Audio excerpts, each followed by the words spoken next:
আজকে আসামি হাসানুল হক ইনুর বিরুদ্ধে যে মামলাটি ছিল সেটি ট্রাইব্যুনাল 2 থেকে জাজমেন্ট হয়েছে। কে মাননীয় ট্রাইব্যুনাল আমাদের সাক্ষ্য প্রমাণের ভিত্তিতে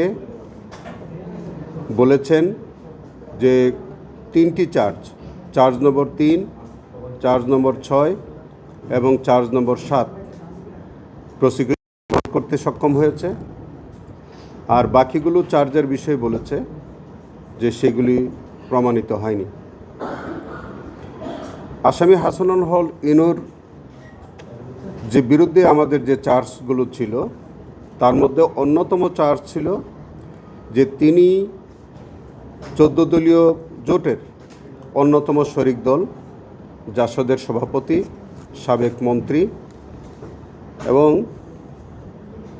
তিনি 14 দলীয় জোটের বৈঠকে যে সিদ্ধান্তটা হয়েছিল যে কারফিউ জারি করতে হবে এবং কারফিউ জারির মধ্য দিয়ে শুট এট সাইট বা দেখামাত্র গুলির নির্দেশনা এবং আন্দোলন দমন করতে গিয়ে 2 ভাগে বিভক্ত করে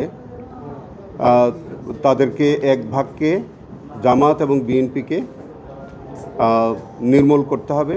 প্রতি সপ্তাহে সর্বোচ্চবার বিকাশ পেমেন্টে 50 জন হবেন পেমেন্ট চ্যাম্পিয়ন। জিতে নিন টিভি সহ আকর্ষণীয় সব প্রাইজ। এরকম যে কতিপয়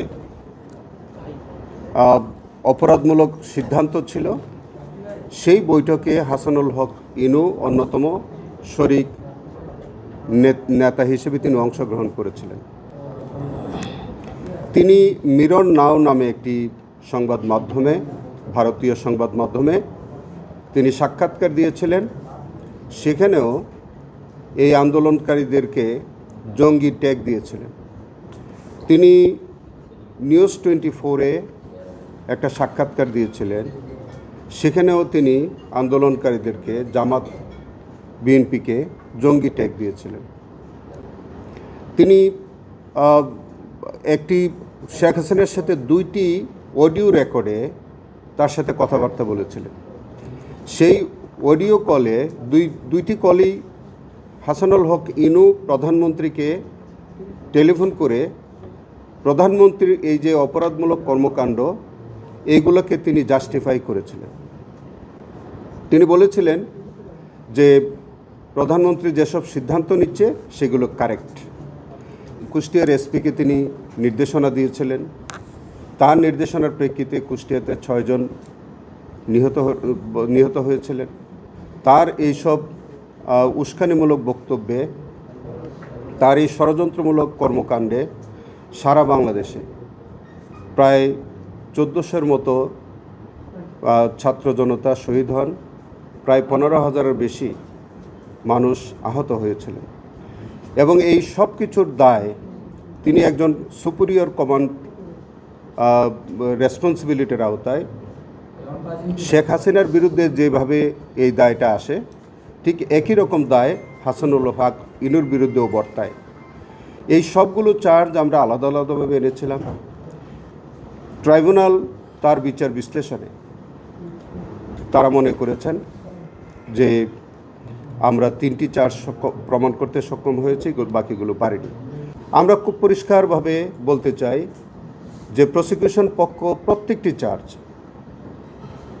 তার বিরুদ্ধে সন্দেহাতীতভাবে প্রমাণ করতে সক্ষম হয়েছে।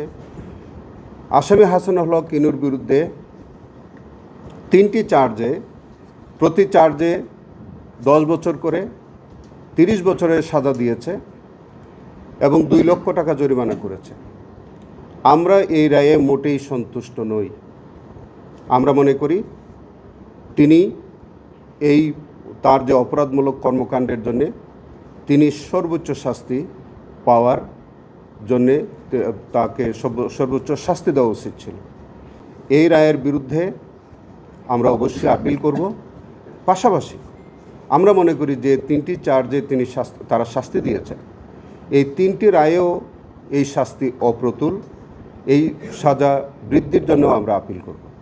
যেসব চার্জ থেকে পেয়েছেন, খালাস দিয়েছেন, সেইগুলি সহ যেগুলোতে শাস্তি দিয়েছেন সেইগুলো সাজা বৃদ্ধির জন্য আমরা রায়ের কপি প্রাপ্তির সাপেক্ষে আমরা যথাসময়ে আপিল দায়ের করব। সাজা তো